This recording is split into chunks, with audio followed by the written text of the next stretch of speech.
scrapbookers, here is the next page we're going to be making. I call it Squares in the Round.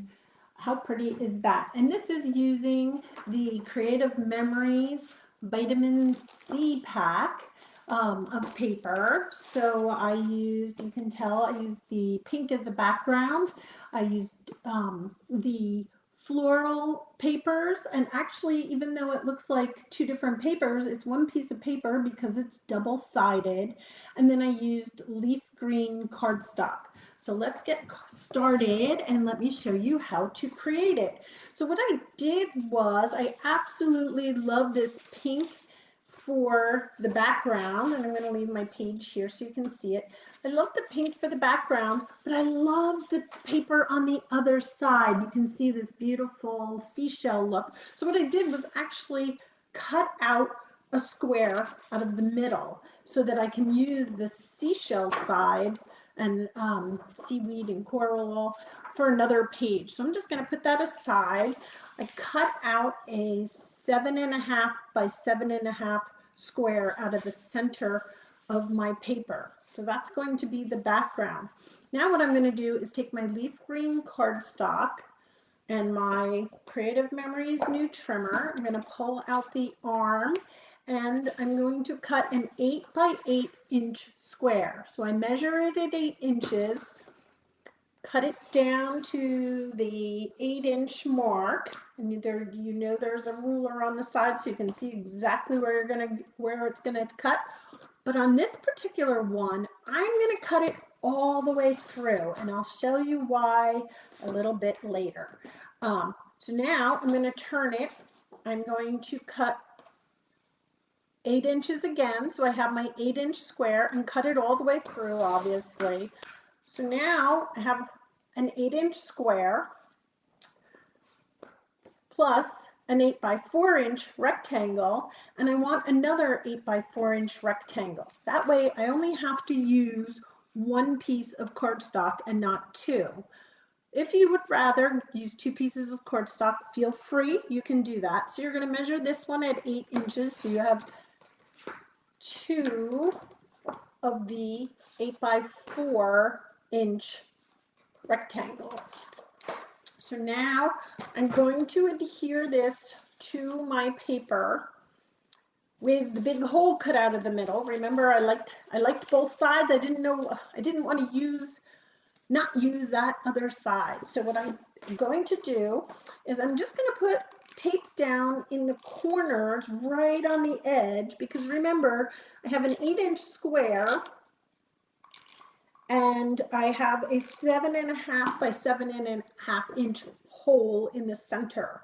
So I am going to adhere this down right over that hole so nobody knows that I have a hole cut out of the back of my paper. So now we have the base of our square. We are going to take these two 8-inch by 4-inch rectangles, and they are going to be another square that I'm going to put on diagonally. So I'm going to put one on, and it's what I'm basically doing is taking it and turning it on a diagonal. So I have one square down, and now I'm putting another square of the green on my paper, so it looks like this. So it's basically two 8-inch squares on top of each other, but with staggered corners. And that's the whole point of this page. You want those staggered corners. Now, in order to save more paper, I'm going to cut out double-sided paper, and you can do any double-sided you want. And I'm going to cut it into 3.5 by 3.5 inch squares. So I am going to need 8 of them. So 3.5, 3.5, and 3.5. So I cut my strips that are now 3.5 inches wide. And I'm going to take each strip and cut them 3.5 inches vertically. So I have 3.5 by 3.5 inch squares. 3.5 inches by 3.5 inches.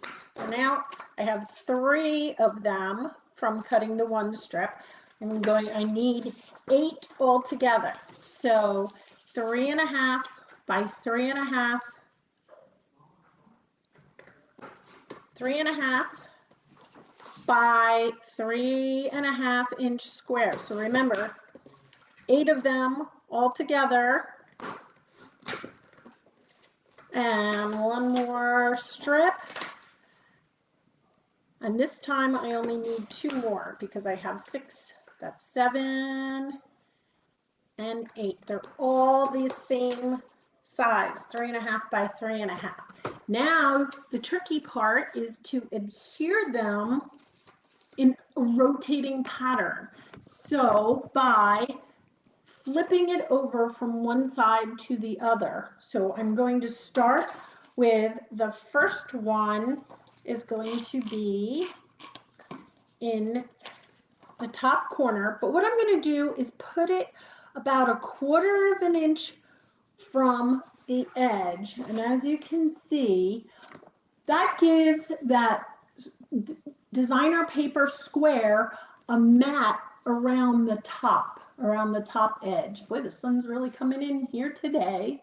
But you can see that mat, it kind of mats that square, that designer square.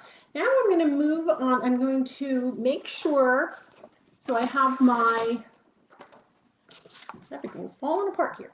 Okay, put this down.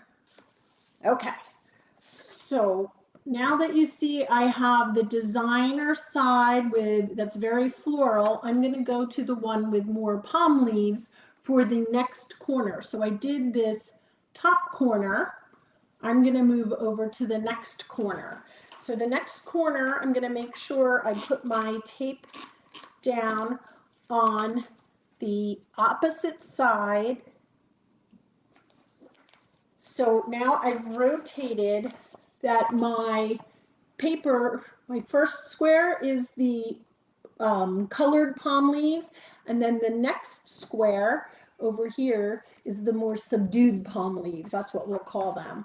And then I'm going to make sure I rotate. So for the next corner, again, I'm leaving a little bit of an edge for a mat on each corner.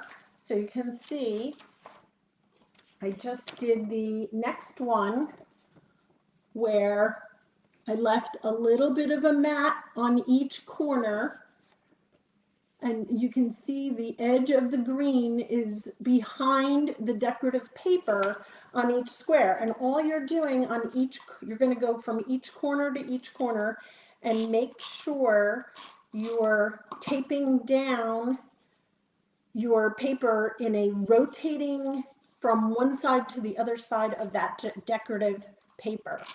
So we're going to do the next one. Let me get the next one on, next two on, and you can see how it's starting to make the pattern going around the page, and it's just rotating the pattern all the way around.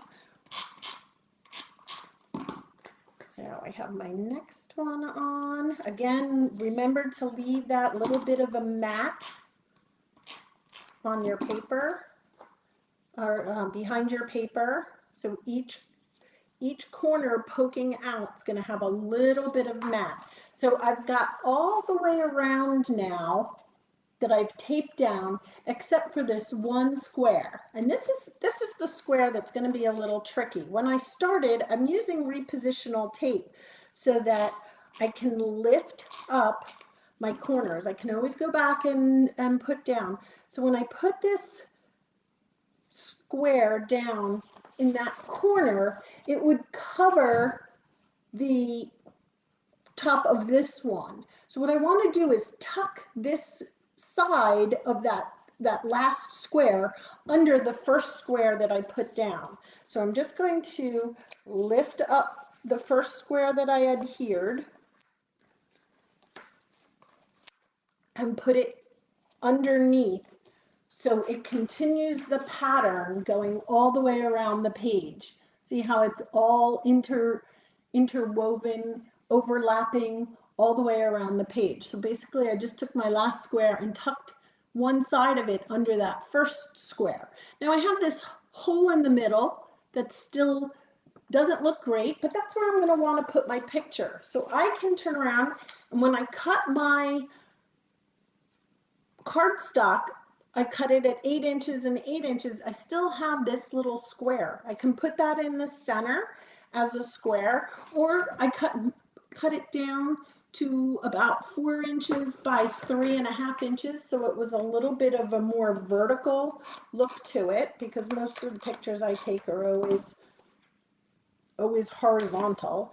And I stuck that right in the center. So now you have your squares in the round page looking so beautiful with our vitamin C, and now it's time to embellish them and add some pictures. So happy scrapping, ladies. I hope you love this technique. Have a great day.